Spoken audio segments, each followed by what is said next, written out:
మీ దగ్గరకు వచ్చినప్పుడు ఏ డాక్టర్ దగ్గరికైనా ఒక సమస్యతోటి మొత్తం ట్రస్ట్ చేసి ఆ ట్రస్ట్ అంతా మీ మీద పెట్టి మీరు చెప్పింది వినడం కాకుండా మళ్ళీ సొంత తెలివితేటలు ఉపయోగించడం వల్ల ఇంకా ఇంకా ప్రాబ్లం వస్తుందేమో అనిపిస్తుందండి.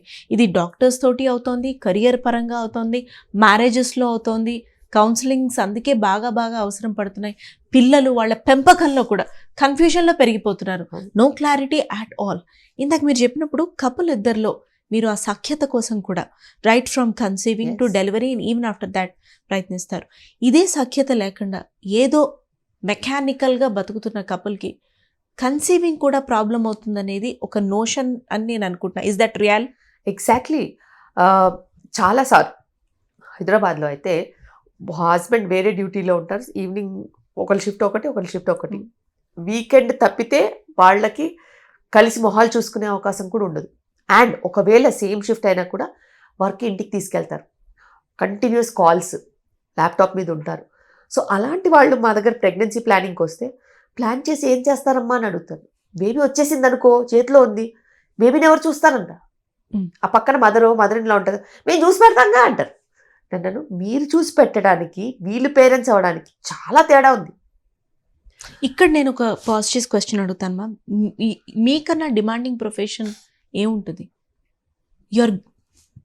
యుర్ సీయింగ్ లైఫ్స్, మీ వల్ల చాలా లైఫ్స్ వస్తున్నాయి. మీరు బర్త్ అంటే మీరు ఒక గాడ్ ఫామ్ తోటే సమానం, యూనో. సో మీరు మీ ముగ్గురు పిల్లల్ని మీరే చూసుకుంటూ ఎలా మేనేజ్ చేయగలిగారు? ఎందుకంటే వేరే వేరే ప్రొఫెషన్స్లో ఉన్న వాళ్ళు మేము డిమాండింగ్ లేదు, మాకు కావాల్సిందే ఎక్స్ట్రా హెల్ప్ అంటున్నారు, విచ్ ఇస్ నాట్ బ్యాడ్. ఇది వాళ్ళకే వదిలేద్దాం. మీరేం చెప్తారు? How did you have done? నాకు చిన్నగా ఉన్నప్పటి నుంచి కూడా కుటుంబ విలువలు ఎక్కువ. సో మేమందరం కలిసి ఉంటాం. I have my mother in law at home.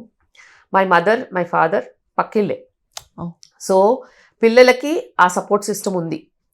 Morning అందరం, మా మదర్ ఇన్లా చాలా తొందరగా లేస్తారు. మేమందరం పిల్లలందరం కలిసి ఒకేసారి లేస్తాము. గబగబా అందరం రెడీ అయ్యి బ్రేక్ఫాస్ట్ చేసేసి ఇంట్లో నుంచి బయలుదేరుతాం same time.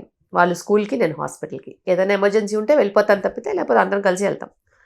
End of the day అన్ని పనులు చేసుకుని అట్లీస్ట్ బిఫోర్ డిన్నర్ అన్నా నేను ఇంటికి వెళ్ళాలనే టార్గెట్తో ఉంటాను. మోస్ట్ ఆఫ్ ద టైం వెళ్తా. వెళ్ళి టైం స్పెండ్ చేసి కాసేపు డిన్నర్ తర్వాత కూడా 1 గంట అలా మాట్లాడుకుని we talk over whatever happened in the day. అట్లా మాట్లాడుకున్న తర్వాత మా ఇంట్లో బై 9:30 లైట్స్ ఆఫ్. ఇంకా లైట్స్ ఆన్ క్వశ్చనే లేదు. ఎక్కడ ఏ లైట్ ఉన్నా అందరికీ తెలిసిపోద్ది. లైట్ ఆఫ్ ఇంకా అవ్వలేదని మాకు హెచ్చరికలు కూడా వచ్చేస్తాయి. సో బేసిక్గా లైట్స్ ఆఫ్ చేసి చేయడానికి ఏముంటుంది? ఎస్, నిద్రే నెక్స్ట్. ఖచ్చితంగా నిద్రపోవాలి ఆన్ టైం. నైట్ ఎమర్జెన్సీస్ ఉంటే ఎమర్జెన్సీకి లేసి పరిగెత్తుకుని వచ్చేస్తాను నేను. లేకపోతే ఎమర్జెన్సీస్ ఏం లేకపోతే మళ్ళీ మార్నింగ్ సేమ్ రొటీన్. ఎర్లీగా సర్జరీస్ ఉంటే ఎర్లీగా వస్తాను, లేకపోతే morning 8 o'clock I'm in the hospital. 10 o'clock OP start అవుతుంది. ఆ లోపు గైనిక్ సర్జరీస్, ఈ మిగతా పేషెంట్స్ని చూసుకోవడము, లేబర్ పేషెంట్స్ని అటెండ్ అవ్వడం, ఇవన్నీ కూడా ఉంటాయి.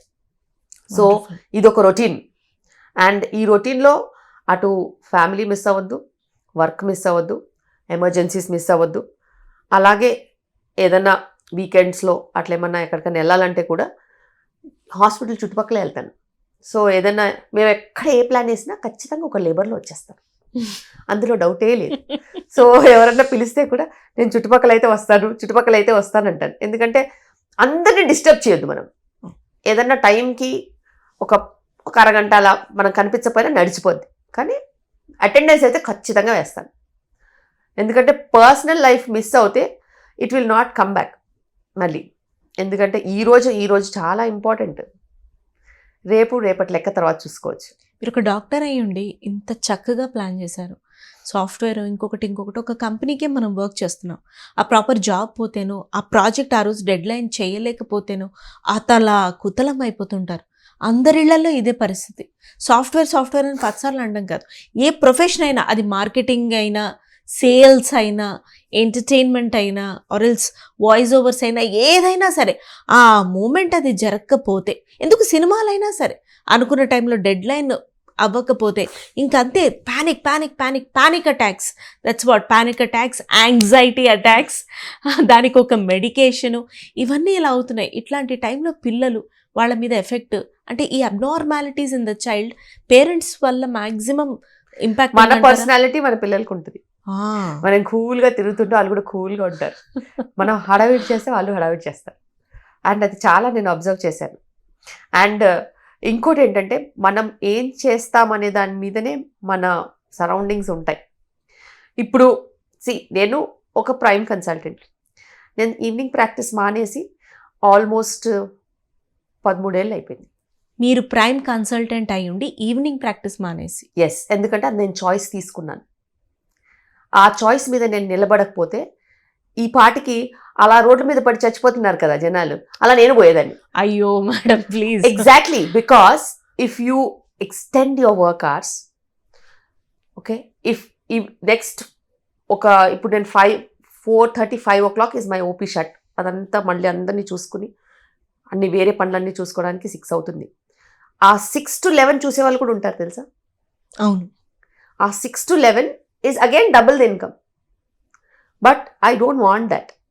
I want that time to be used either for my family or me or my friends or for my social life. Because again నేను మార్నింగ్ నుంచి ఈవినింగ్ వరకు చూసినది ఏమైనా ఎమర్జెన్సీస్ నైట్లో వస్తే నేను అటెండ్ అవ్వాలి కదా. అవ్వాలి. నేను నా కొడుకుని పడుకోబెట్టి కూడా ఎన్నోసార్లు వాడు నిద్రపోయాక మళ్ళీ హాస్పిటల్కి వచ్చిన రోజులు ఉన్నాయి. ఎందుకంటే నాకు డెలివరీ ఒక 11-12 అవుతుందని అనుకుంటే హాస్పిటల్లోనే ఉంటే నాకేం వస్తుంది.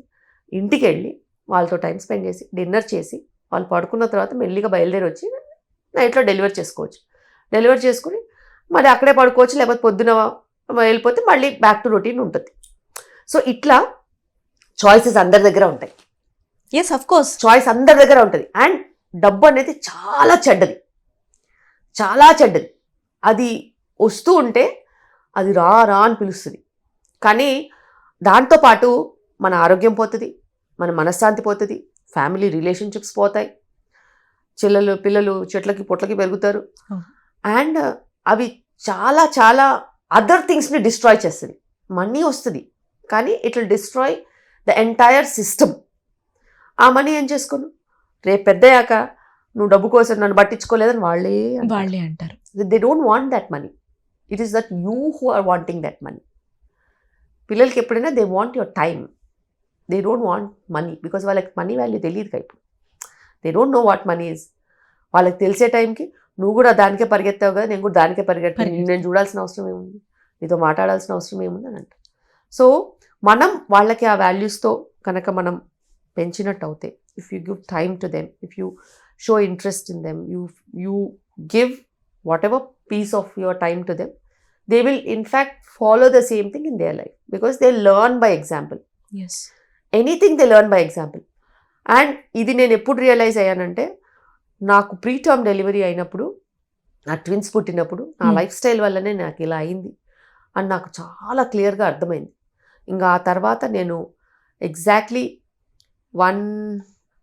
around 2-3 years I shut down my evening clinics. And I told to myself that I will not work in the evening as a person, as a gynecologist in the evening. Otherwise, if there is emergency, anyways I have to come. Yes. So that's the choice that I made. But I'm super happy about that choice because I got so many other things as complementary to that. Wonderful, ma'am. Wonderfully said. Speechless అసలు.